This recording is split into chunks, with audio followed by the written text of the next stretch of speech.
All right, so the stream should be okay now. Let's see. It shows it's waiting for me to connect. Oh, there we go. All right, all right, all right. We got something now. Let's see. I wonder if they changed the key or not. Not sure why that's an issue. Let me try now. Let's see. Okay. You guys try that. Just going to see if everybody can come in. Hey, cool. There's a like already. Someone's here. Yeah, so Dr. Wayne, maybe you can give me some tips later. I don't know. I started the stream about 3 or 4 hours in advance so I could have the link to share with everybody, but I didn't connect from my streaming software until just now. And so I don't know why it was showing offline. I think it usually lets people wait, right? When they come in there and you can chat in the room. I'm not sure really what was up with that, but we're good now. Shalom, Christopher. Good to see you. Glad you're here. Great. You guys are all here. Well, you're coming in. Coming in. Tet's here. Shalom, Tet. Great. Excuse me.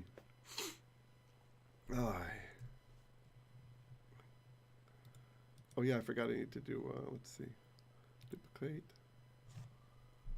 No cam, let's see. I forgot I need to make it eat cam mode. Remove. Yes. Settings. Just while we're waiting for you guys to come in, just going to tweak a couple things here real quickly. Boom. Okay. Apply that. Okay.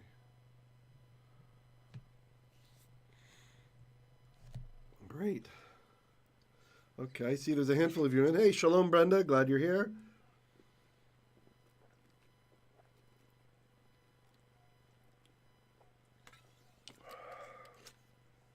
I think I'll start in like maybe 1 minute. Whoever's in here, they can just pick up where the stream started if they like. They won't miss it when they come in. Unless you intentionally drag the controller and move it to the side, then it's not going to... Yeah, I'm getting some weird discoloration on my green screen. I don't know what's up. One of my lights is acting flaky. Maybe that's the deal. Yeah, charge faster, yo. It's fine. Doesn't have to be perfect. So, we were out for a little while. We prayed and revived the laptop on Shabbat. Since I haven't dared to turn it off. It's been on the whole time. Just leaving it on. But, yeah. We're working on a replacement. There's an effort ongoing, so... And I think this one will be relegated to the role of backup then. Maybe we'll be able to get it figured out. It can be a true backup. Okay, I think, let's see. Okay. Baruch Hashem, yes. Yeah. All right, so maybe we'll just go ahead and start then. It's kind of hot. I forgot to bring a fan down here. So, all right, let's, here we are. This is where we left off last time. We've got the Pharaoh. Oh, that's not Pharaoh. I'm sorry. That's Moshe. That's Moses. He doesn't look Jewish. American Jews say that all the time. They don't look Jewish. The person. All right. So here's Moshe. Let me know if you guys can see the Nikudot okay. If you need me to put the camera a bit closer. Baruch Hashem, we are using our document camera gifted by an anonymous individual. And this makes all the difference in the world. It's so much clearer. I even have a little light I can turn on there if we need, but I think it's better without the light, actually. I think the lighting I have in here is better. And I can get lower. I can get it closer, even. If you guys want it closer, you let me know. But I want to be able to show the picture too, right? Not just the words. Otherwise, I could just use the normal Bible. All right. Avinu ken yiratzon ki halayla zot lekach shalanu yikei tov b'chol asher ro'im et oto. Okay, let's get started. So, this is chapter 2 of Exodus, verse 12. And no matter what your Hebrew knowledge is, don't worry. It's okay. We're in this together, all right? So, it's okay to not understand every word, to not understand all the grammar. The idea of these immersion language labs is one of the problems with learning a classical language like classical Greek or Hebrew is that you don't get to swim in the language, right? Like I remember when I was first learning Russian, I had the advantage after I had studied the grammar of being there, being surrounded. And at that time, nobody in Russia spoke English, like almost nobody. Now it's popular, but back then it was like nobody almost, And so that helps a lot because you're forced to, you want to eat, you got to say something, right? And so it kind of forces you and your brain starts to learn. And so in classical languages or biblical languages, we don't have that advantage. Even if you go and live in Israel, that's modern Hebrew. That's not biblical. The time is different. The way that time works is different. A lot of the words, the meanings have changed, right?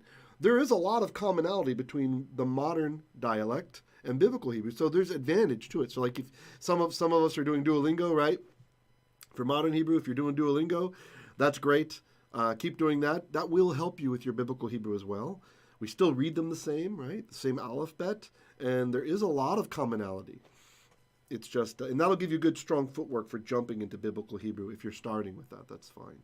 But there's no place that I'm aware of where you can go and just be immersed in biblical Hebrew. So that's kind of the point of this language lab. So whatever level student you're at, if you're intermediate, upper intermediate, even lower advanced, or even beginner, I think these language labs can be very useful. Also, make sure to check out our Aleynu playlist. So this is in the language lab playlist over here at Hebrew Literacy YouTube channel, but you can also check out the other playlists, and I have Aleynu.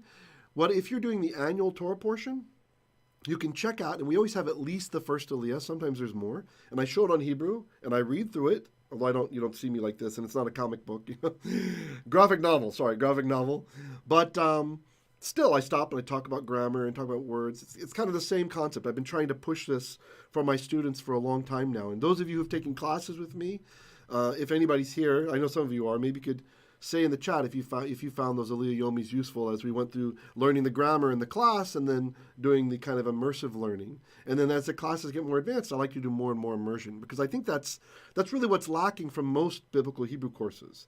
When you study biblical Hebrew, usually you got a teacher with a grammar book and he's just going through the grammar book with you and that's it, right? And really anybody can do that. And so the real advantage I think that we're trying to offer here that you can't get from just a normal biblical Hebrew class.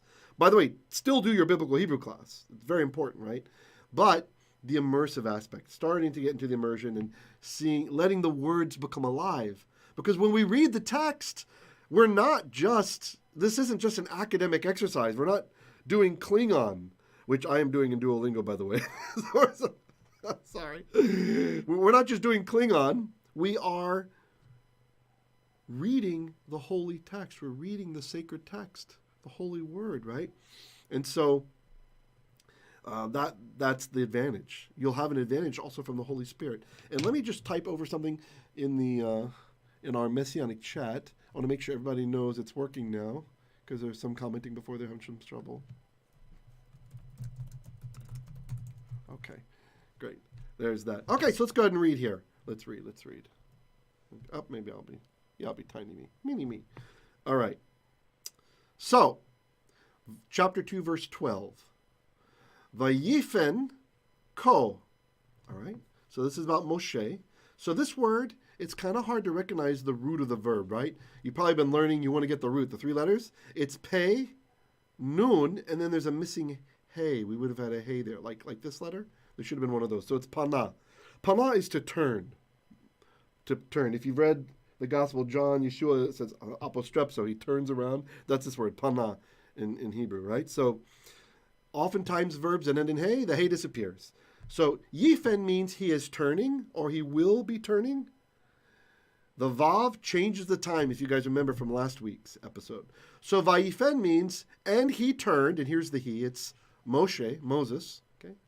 Ko, such, vacho, and such. These are the same words, ko and cho. It's the same word. It's just, if you have a little weak dagesh there that makes the kaf a K sound, and it's preceded by a vowel, well, that guy falls away. He falls away. He's one of our begad kafat letters. And you can search on that rule over in my Yomi channel. I'm not going to go into it now. So the pronunciation is cha. So ko vacho, such and such, or hither and thither, or there and there. Vayach. Now here we have another verb. This verb, shalom, Alec, welcome. Another verb, just like paneh. The hey disappeared here, and the hey also disappeared from this one. So this verb is reish, aleph, hey, raah. And many of you with some basic vocabulary, you know raah is to see, right? So vayare, and he saw, or he looked, ki, that, ein, there was no ish, man, right? Vayiphen ko bachol vayach ki ein ish. So, and he looked, or so he looked, such and such, and he saw that ein ish. There was no man. There was no person. Ish can also just mean person, right? So I've talked about this a lot. We need to start becoming used to the fact that in biblical Hebrew, words have many nuances. So ish can just mean a person. It doesn't always have to mean man, so depending on context. So I'm sure if there was a woman standing there, he wouldn't have attacked the Egyptian. You know what I mean? So it's not telling us that just there's no man. Like if there's 10 ladies, okay, fine, I'll kill them. Right? No, it's about a person, right? Some people, they get up in arms. No, that means man. And they think like, you know, you're being a feminist or something. No, not at all. This is just the way the language works. If you talk about banim, it could mean children or it could mean sons. Context. That's why the Bnei Israel, very often we translate the children of Israel. All right? So let's continue on. Here we go. The action starts. Look, here's Moshe. Smack! I want to draw like a smack. You like they used to in the old Batman shows? Batman would punch and they'd show smack on the screen like in the 70s. All right. This word is very difficult to recognize. Okay, so don't feel bad even if you're upper intermediate or even lower advanced and you're like, what is this? Vayach. The problem with this word is only one of the three root letters remains. Okay? The word is nachah.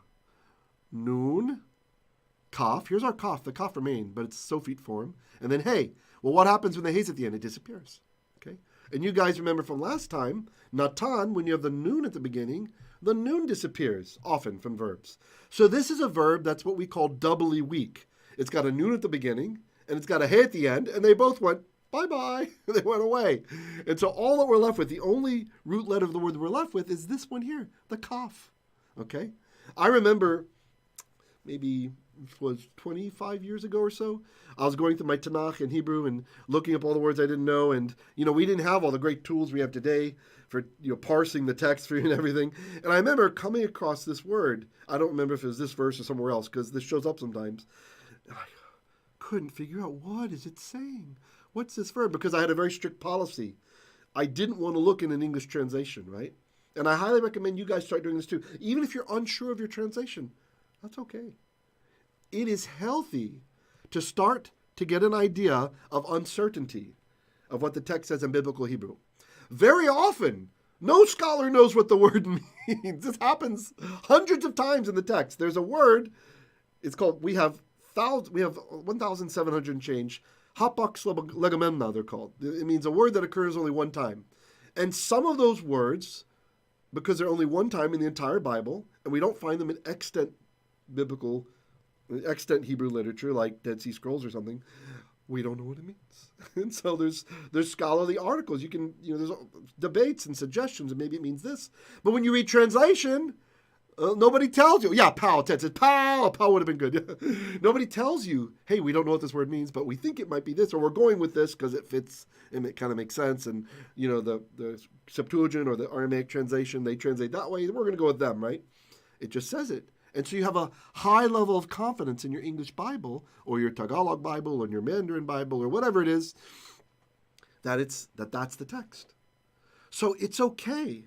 I want you guys to be encouraged when you're struggling with the text, when you're being Yisrael, wrestling with the divine, wrestling with the text. I want you to allow yourself to sometimes not know what a word means. You might look at the lexicon, and lexical entries, sometimes they have a question mark. And they'll say suggestions, and they cite different scholars and who's thinking what, but there's a question mark there. They don't know. They don't know. They don't want to make a full judgment call, so that's okay. That is one of the benefits of reading the Bible in the original languages, is that we start to learn what we don't know. Just to have a little place marker there that I'm not sure about that. I don't know. That is, it's lovely. It's lovely. So don't be discouraged by that. Be encouraged. Don't be tempted. Don't look in your English Bible if you're at least at a level where you have, a few hundred Hebrew words in your vocabulary already. Okay? If you're just beginning, it's okay to look at your English or whatever your language Bibles. That's fine. Okay? So, vayach. Nachah is the verb. Nun, kaf, hey, and it means pow! You see in the picture. Nachah! It's striking him. To strike. The older versions, they translate this to smite. So if you have a King Jimmy or one of those older translations, it'll say to smite. And he smote him, right? Although oftentimes they reserve that for God. I don't remember. Does King James just use it for God? But anyway, it's this verb, nachah. They'll say to strike, to smite. So, vayach, and he struck et. This is just marking the object of the verb. We don't translate it. This is, I've shared before about, especially this Shabbat, we mentioned about Yeshua being the Aleph and Omega, the Aleph and the Tav. I believe that's what it's referencing. He is this word here, the et, right? That's when he says the Alpha and Omega in Greek, Alpha is the first letter, just like Aleph is in Hebrew. And here's Aleph, right? Omega is the last letter in the Greek alphabet, kind of like Z or Z in English. And so that's Tav in Hebrew, right? So when he says I'm the Alpha and the Omega, I think he's alluding to being the Aleph and the Tav, which is a word that we see it everywhere, but we don't pay attention to it because it doesn't really change the meaning of the text. There's no translation for that word, okay? Which also means that once you know, if you are Messianic, or even if you're one of our Hebrew roots friends, or even if you're one of our Christian cousins and you're learning Hebrew, once you know that Yeshua is the Messiah and you know his Hebrew name Yeshua, the et comes alive.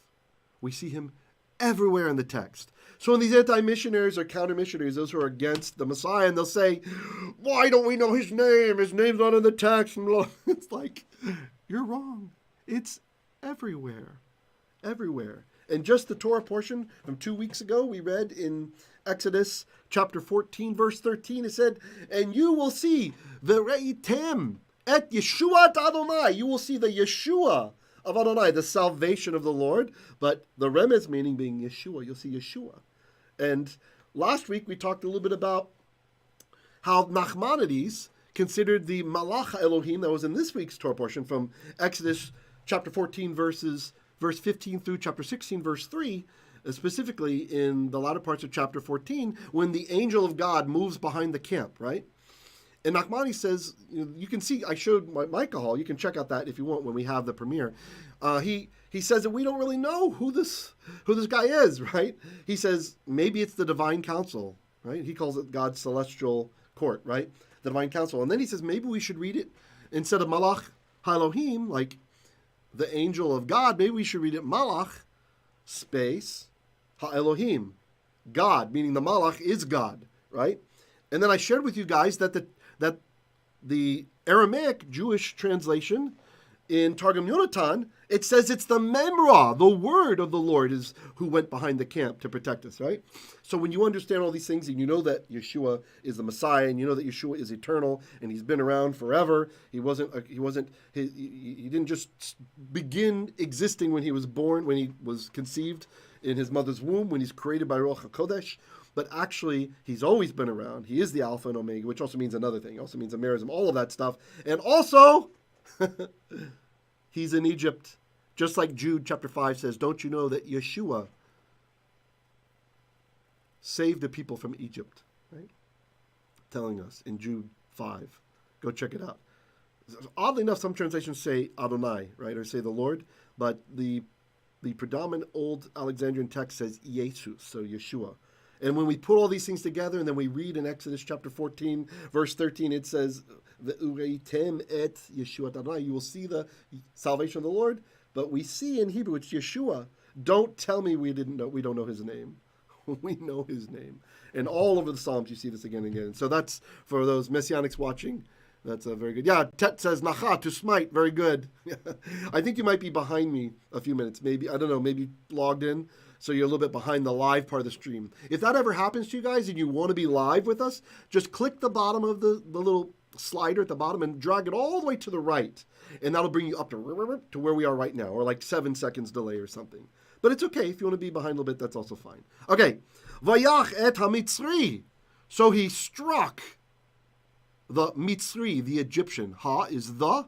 Mitzri means Egyptian. He struck him. Pow! Okay, continuing.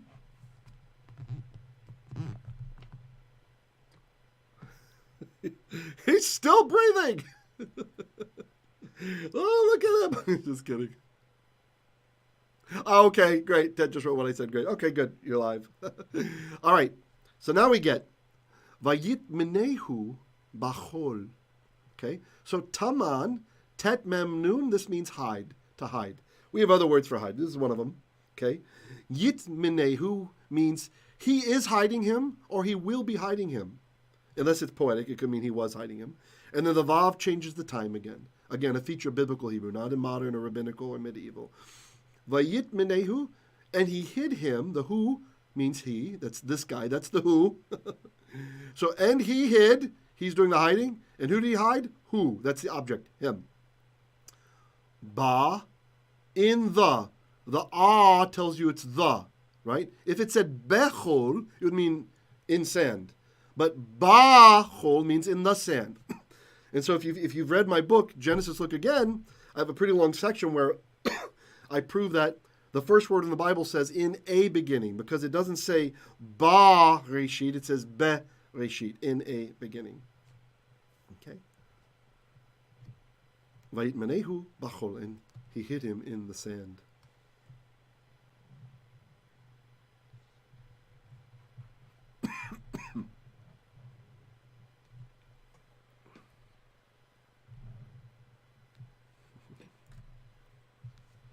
All right. Now, interesting. Now we have a narrative that's going to cross more than one frame, right? It's something's happening here and also over here. All right. So you can kind of see it. Maybe I'll zoom out when we get to the other part. So let's read the narrative part. Verse 13. Vayomer bayom hashenih vehine shnei anashim ivrim nitziim bayom el raah. Sorry, that's a bit fast. Vitzeh. Okay, this is, the verb is yatsah. Usually it ends in a hey. The hey is gone. Tzari, aleph, hey. Yatsah is to go out. This is where we get the word Exodus from. The Yitziat Mitzrayim is the Exodus from Egypt, or in Ashkenaz, Yitzias Mitzrayim. Yatsah means he's going out, or he will go out. Vayomer, when he went out, bayom, on the day, hashenih, the second one. So this could mean 2 days since he killed the guy, or it could mean, in Hebrew, Sunday is first day, Monday is second day. So it could mean on Monday. Vehine, and behold, shenei, that's from shnayim, meaning two, anashim, men, ivrim, here they are, they're doing something. Nitzim, we're fighting, struggling. Vayomer, and he said, la rasha. Rasha is wicked, or a wicked one, right? Le would mean to a wicked one. La, the ah means the. So le rasha means to a wicked one. La rasha means to the wicked one, right? Just like up here we had bachol. Be is in, ah is the, chol, sand, okay? So you have a similar thing happening here. La, to the rasha, to the wicked one. Okay, so they're fighting, and let's see what's he going to say. Okay. Lama takayrecha. Lama, why? Literally, le, for ma, what? For what? What's the purpose? Zachem, naruskum. Lama, for what? Why? Take. Again, difficult to recognize. A little bit better than vayach. Remember we had vayach, it was nachah? Same thing. Here the hey is still there. So the root kaf and hey are still there, but you see the dagesh in here, the dot? That's telling you that the first letter, the nun, He went inside there. Okay, the dot is where we used to have a noon. So take, why are you striking? And in modern Hebrew, this would mean, why will you strike, right? So again, you can't take modern Hebrew and pose it on the text usually. Why are you striking? Pow! Why are you powing? Raah, your fellow. Or some would translate your neighbor, your fellow. Raah is a fellow. Cha means your. Okay? Why? Look, he's all, why? What? Why? Why? It reminds me, I used to watch Conan O'Brien a long time ago. This late night with Conan O'Brien. He used to be funny. I don't know if he's still, he's still a pretty funny guy. I don't know if his show's still on or not. Don't have time for that. But he, I remember he had this episode where, Conan is like a totally redheaded Irish dude, right? And he had these rabbis that come on one time, or the guys dressed like rabbis, actors dressed like rabbis. And they said, Conan, why don't you go to shul? Like doing the hand expressions and stuff. Shul, synagogue in Yiddish. Why don't you go to synagogue? He's like, I'm not Jewish, I'm Irish Catholic. And they're like, he said, ask Andy, his like co-host or whatever. And they said, Andy goes to shul. He's like, what? Andy, you go to shul? And he's like, yeah, I go to shul. And he's not Jewish either, right? They're just doing a gag. Anyway, so that's what Moses looks like to me. Like, he makes me think of Conan O'Brien. Why are you striking your fellow? Your pal. Okay. All right. So now we got the wicked one talking. I love that he stopped to look. He stopped to pick up his water again. Or that's a weapon. Maybe it's a weapon. Okay. Verse 14. Vayomer. Get used to this one. You'll see it all the time. Memorize this today if you don't know this one. And he said. By the way, please take a moment if you like these language labs to click plus. I just noticed we hit 500 in our list over here at Hebrew Literacy, so that's kind of nice for a shadow band channel. It used to be 111 a month we're getting, and now, since last year to now, a year and a half ago, we've grown 100, 125. But still, everything might help. Who knows? Maybe Elon Musk will buy YouTube next. All right. Mi samecha leish sa veshophet aleynu. Okay? So I like to sometimes just read the bit first, and then we'll break it apart. Me. Who? Me means who, right? So you just gotta, me. That's who in Hebrew. Mi samecha. Sam, this is a hollow verb. The root is a yod. It's sim. This is a synonym with natan. Natan usually means give and sometimes means set in place. This is kind of like the inverse. Sim usually means to set or place and sometimes it means give. Okay? So who set cha, you, leish, for an ish. Notice it's not la-ish, for the man, it's la-ish, for a man. Tsar. Tsar, this is where we get if you've ever heard of the Russian word tsar, although usually they say czar in English, C-Z-A-R, but in Russian it's tsar, right? Like T-S-A-R. That's like a Russian king, right? Well, it comes from this Hebrew word, tsar, meaning prince. Prince. Right, yeah, tet, to set in place or give, nice. So, Sar can mean a captain or a leader, something like that. So as a leader, veshophet, probably prince. As a prince, he's being a bit obnoxious, so he's probably saying a prince. Basically, who made you a sar, a prince? Veshophet, and a shophet, a judge.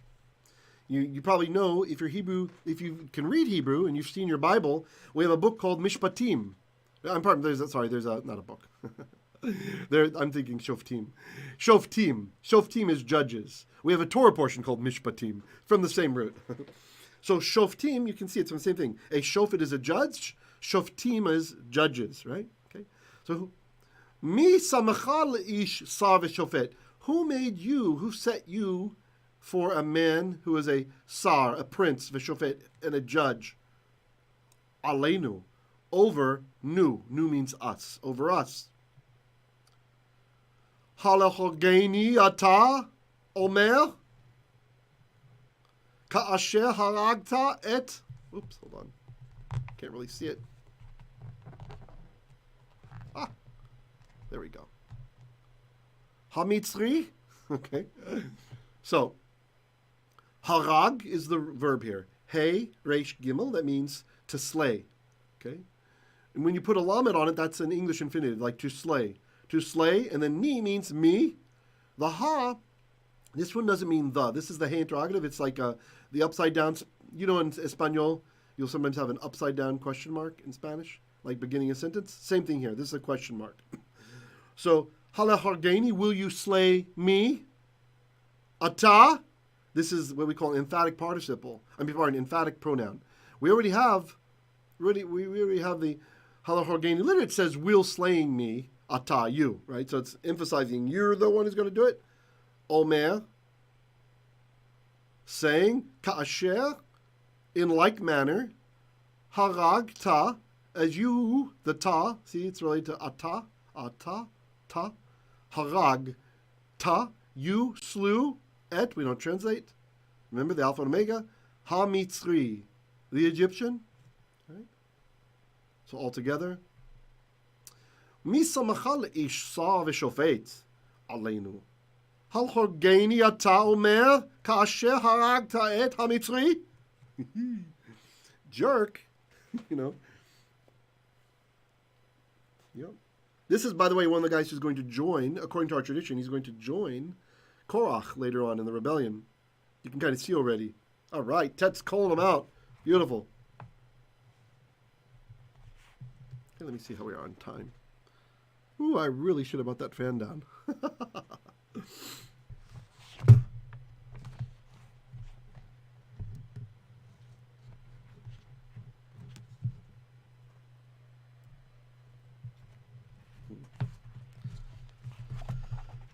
Having trouble getting that on the screen there. There we go. I like that picture. Oh no, oh no, oh no. Don't! Vayira Moshe, vayomer. So this one, don't confuse it with raah. It's not raah. The verb is yod, resh, aleph. Yara is to fear. It's to fear. Make sure to click thumbs up, like, if you like this kind of stuff, what we're doing. Okay, guys? Vayira. So yira means he is fearing, or he will fear. The vav changes the time again. In poetry, it can be different, but I don't want to confuse you. Vayira. So, yira, who did the fearing? Moshe. So Moshe was afraid. Vayomer. Vayomar. And he said, Achein, alas, noda hadavar.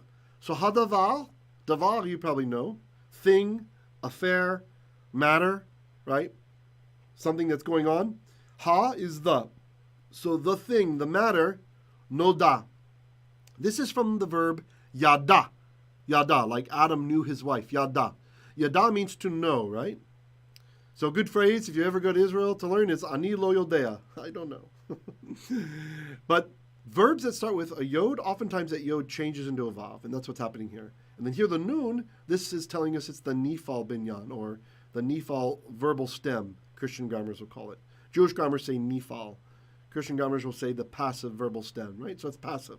So noda means is known. So achein noda hadavar, alas, the thing is known, right? Usually we put the subject after the verb. So is known the thing. Yeah. By the way, check out the chat. Tet is typing out the word meanings too.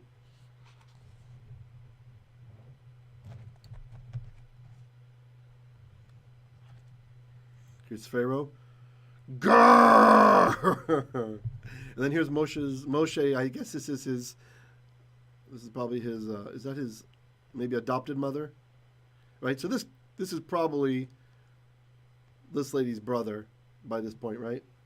Or it could be still old. It could be the original one. Who knows if he's still alive? The one who killed all the boys, right? So this would be his daughter, right? He's still mad. She's like, please don't kill him. I will kill him. Okay, verse 15. Vayishma pa'o et hadavar hazeh. Shema, you know Shema, right? Shema Yisrael Hashem Elokeinu Hashem Echad, right? We say it a couple times a day. Shema is to hear. Yishma means he will hear, or he is hearing. The vav changes it to make it perfect, so it's and he heard. Who's the he? Pa'o. So when, I would probably translate this as when Pharaoh heard, et, we don't translate, what do you hear? Hadavar, the matter, hazeh, the this, so about this thing. Vayvakesh laharog et Moshe. Okay, bikesh means to seek, right? Like to look for something or to try to make something happen. Okay, yivakesh means he will seek. Vayvakesh means and he sought. So he sought laharog. Harag is to slay. Laharog is to slay. And by the way, just for those of you who are a bit more advanced, the reason the patach is here is because we would have put a schwa, right? When you do an infinitive, to kill, to jump, to swim, etc. But you can't start a word with two schwas in a row, and this is a composite schwa. So it copies the second part of the composite schwa. That's what's happening, okay? That's why it's la harog. It's influenced by it. See, careful with your neighbors. You could change based on them. Just like schwa became a patach. By the chat of patach, it made him into a patach. Okay? If you didn't get that, don't worry about it. Okay. Vayvakesh laharog. So he sought laharog to slay et. We don't translate. Moshe. I don't know who this dude is. I want to know his story. That'd be fun to have a whole movie about him. He's like seeing the things that are happening with Pharaoh. Man, this guy's a putz. You know, like, raah, kill all the baby boys. This guy's just like, maybe that's Job. It's Job. It's just, you know, we have in our tradition that Job was one of the advisors to Pharaoh. He's sitting there, learning, getting some wisdom. I bet that's Job. You guys, make your vote over there in the chat. Who you think that is with the pink? Or is that a lady? Is Job trans? I don't know. Hey, all right, you tell me who you think that is. Or maybe this is Moshe's real mom, and this is the adopted mom, or vice versa. I'm curious if you guys have any ideas. Okay. All right. Going on a road trip. I am so glad that they did not give him the Palestinian colors. I hate it when people do that. As if that was a thing back then, you know? It's not even such a people as Palestinians. Jews are Palestinians. We're the Palestinians. Under Great British rule, the Arabs on their ID paper said Arab. And the Jews, it said Palestinian. Why? Because we're the natives of Palestine. Very clever of Yasser Arafat to start using that term then for the Arabs who live there. Arabs and Egyptians. There's some Egyptians. Oh yeah, Tet's remembering the Midrash. Very good. Eov and Bilam were advisors. Yeah, very good. Okay. So here Moshe going on a journey. Vayivrach, but I think they should have him running because of this first verb. Nice. Tet calls out the three advisors of Pharaoh. Eov, that's Job, Bilam, and the third is Yithro. Or Yether, he's sometimes called. Very nice. Tet's always tuned into the Midrashim. Okay, Barach means to flee. Don't confuse it with Barak. Barak, right? Like Ehud Barak. That's different. Doesn't mean he's Mr. Fleeing, Mr. Running away. Okay? Barak is lightning. And Barach is to flee, to run away. It's different. Barach. Okay? Vayivrach Moshe. So Moshe fled. Paneh Pharaoh. From before Pharaoh. Literally from the face of Pharaoh. Okay? I think this white pen is drawing. I'm going to turn around and use the back part if you don't mind. I don't want to draw this is an expensive book. I don't want to draw. It's like $40 for this graphic novel. I saved up for a while for this. I don't want to draw it with white ink. Okay. Guys, I need a drink for a second. Hold on.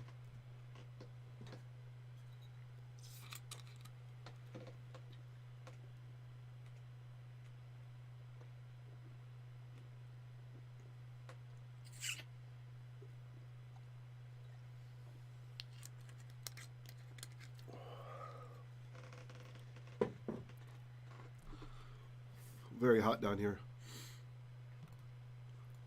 Okay. Vayeshiv. And he lived. So the verb is yashav.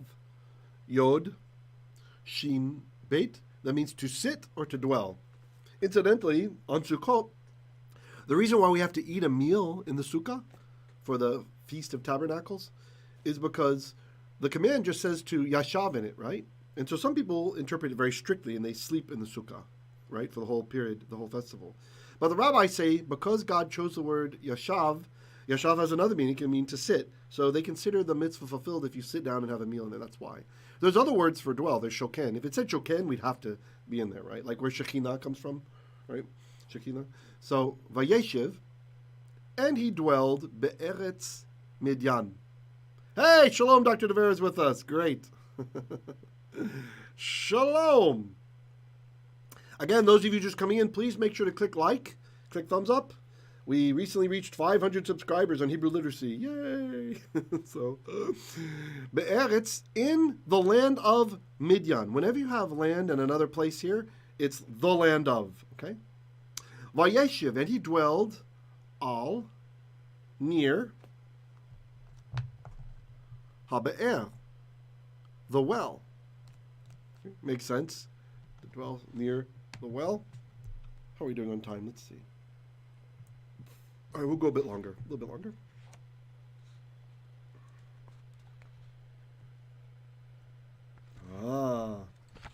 Okay, I think I need to adjust this a bit. Maybe I'll put myself small like that. Yeah, good. All right. Verse 16. Ulechohen Midyan, Sheva Banot. Okay. Chohen, you guys know Kohen. It lost the dot because it's got a vowel sound in front of it, this vocal schwa here. So, U means and. Le is to, like belonging to. Chohen. So, and belonging to the priest, the Kohen of Midian. We have to say the because Midian's a place. And we don't have it in Hebrew, but in English we say were Sheva, 7, Banot, daughters. That's the plural of bat, right? Yeah, okay, Dr. Vera asks, will sit by the well be okay for up above? You could translate it that way, totally, yeah. In fact, I think that's better than how I translated it. Right, because they're about to have a whole squabble at the well, right? I think you're right. You can interpret that he dwells there or that he sits there. Sitting's better. That's the traditional rendering. But he could be living there. He could have been there for like a week or something, or he could just be sitting there. Yep, good point, Doc. Okay? Just like you can sit in the sukkah or you can dwell in the sukkah, right? Vatavolna. Okay? This is bo is the root. Beit, aleph. We know bo like Baruch haba b'shem Adonai. Hallelujah. Right? Haba, the one who comes. So this is tavona. This is a feminine plural third person. Tavona means they will come or they are coming. The vav changes the time and makes it into, sorry, something's happening on my screen. And they came, meaning the Sheva Banot, the 7 daughters. Okay? Wow, 7 daughters, can you imagine? Vatidlena. So this is from Dalah, Dalit, Lamed, Hey, the hay fell away. Dalah is to draw, like to draw water. But we also talk about God drawing people. The Spirit draws people. Very interesting. Oftentimes water has spiritual connotations, like Mayim Chaim, the spring water is like, this ends up being like good teachings, right? Like Yeshua has Mayim Chaim that he's going to give the Samaritan woman at the well. And he even says that in the Greek, you know. It says Hudatos Zontos, which is literally Mayim Chaim from the Hebrew, right? And she's confused because, you know, she thinks he's talking about spring water. But he's making a deeper metaphor connected to it. So just like real water can be drawn, people's souls can also be drawn. Vatidlena, and they drew. Vatimalena, mala, mem lamed aleph means to fill. Like we say that in the Siddur, we say God is malay chesed ve'emet. He is full of chesed, full of grace, or clan loyalty, loyalty to his family. That's us, the Bnei Israel. He's full of chesed and also of an emet and truthfulness or fidelity. So this is the ladies, Vatimalena, and they filled et, what do they fill? We don't translate et. Chohatim, okay? The watering troughs. Lehashkot, shaka, shin, kof, hay means to drink, and the hay fell away. This is infinitive. Lehashkot is from the hefil, or causative verbal root, the hefil binyan. So if shaka is to drink, hishkaya is to cause to drink, right? It sounds a bit awkward in English, but like to give drink maybe. Lehashkot, to give drink to tson, to the flock of avihen. of their Abba, of their father. Hen means their. That's the feminine form for their. If it was men, it would say hem, or mixed group, hem. But hen is their Abba. Avihen, their father. Okay. And we're almost finished, maybe 5 or 10 more minutes. We'll make a nice even hour. Verse 17. Vayavo'u haro'im. So again, we have ba. Yavo'u, this is the masculine form. They will come. Vayavo'u means, and they came. Who came? The ro'im, the shepherds. Okay, here they are. What's going on? Oh, I guess that's Moshe hiding. And they're all, ha, ha, ha. Gonna do some bad stuff there. See them? Raah. And there's a lady, hey. Raah. Our sheep first. Okay. My cat's making noises in the other room, a little creepy. I'm assuming that's him.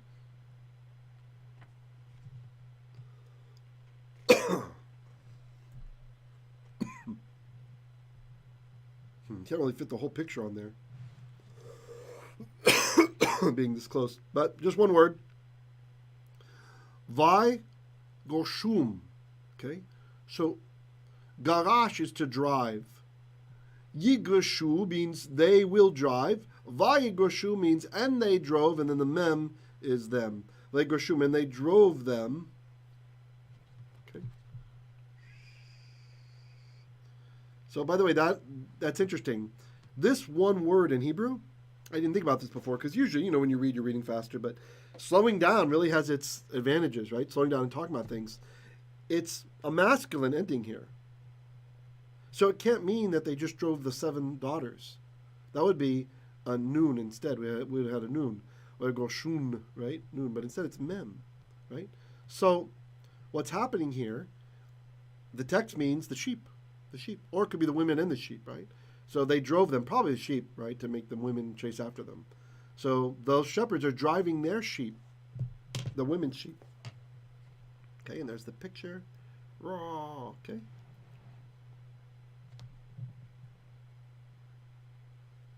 Okay, I'm going to have to make it a bit bigger. Oh, maybe it's okay. Let's see. Here's the action. Ha-ha! Hero on the scene. Da-da-da! The action star shows up.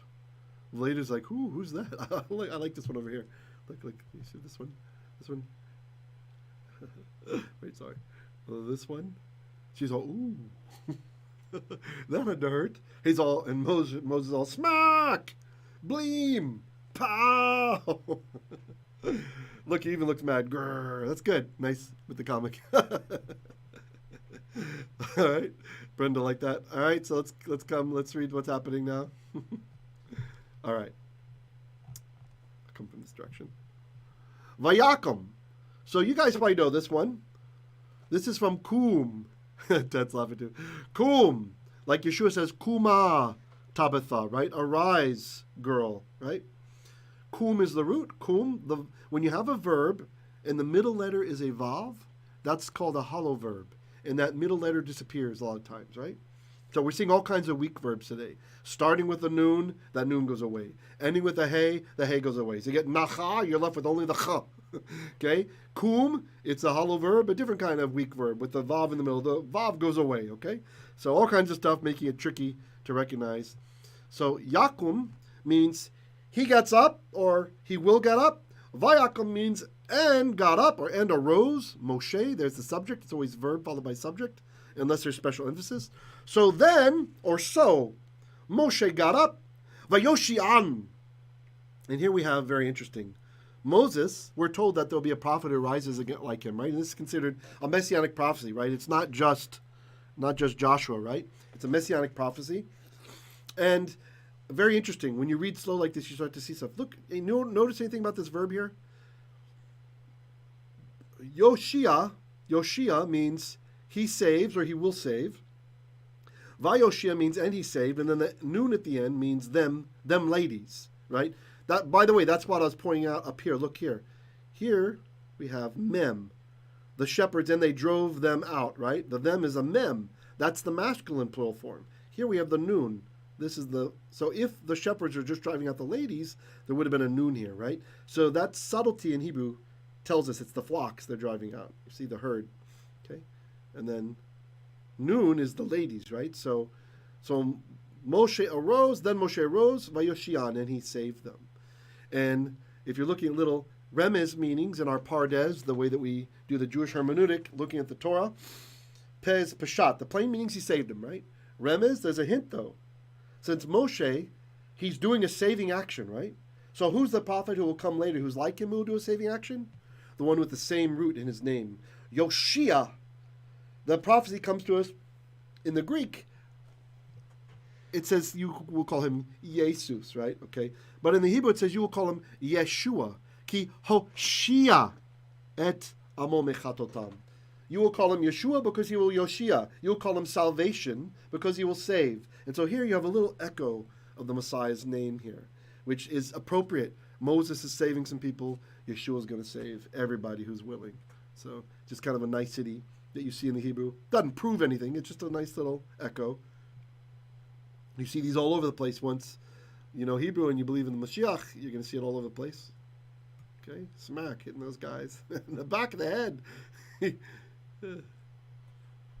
He sucker hit him. The sucker punched him. All right, let me check the time. Okay, almost finished. Maybe we'll finish this page. I think it'll be a good place to stop. Okay. So let's look at the picture here. I think I need a work. See it all? There we go. Almost. Good enough. Good enough. They're all back there. This one's still, can't figure out what's going on. This one's all, hey, I like him. Maybe that's Tzipporah. Okay. Yeah, it's going to be Tzipporah. The others are not really sure what to think. And so we got Moshe. I don't know, I'm not sure what's in the back. Oh, he's giving them water, right? Okay, all right. And it says, vayach et sonam. Right? What a gentleman. What a gentleman. Let me put it down closer to the words. For those of you on cell phones. Again, thank you very much to the one who donated the document camera. This is making life much better for those who have cell phones. You can actually see the vowels there. There we go. So here's our verb again. Instead of hefel, this is just kal. Oh, it is hefel. Pardon me, Dirk. Shaka, the hay fell away. Shakaka, shakaka. Everybody shakaka. Okay, sorry. Shaka, to drink. Okay. Yashk, he causes to drink, or he will cause to drink. Vayashk, and he caused to drink, or he watered. Et, we don't translate. Tson, sheep. Their sheep. Okay. Okay, now that's a bit weird, because we have the masculine ending there. So, maybe it's a stylistic issue or something. Grammatically, this is incorrect. Right?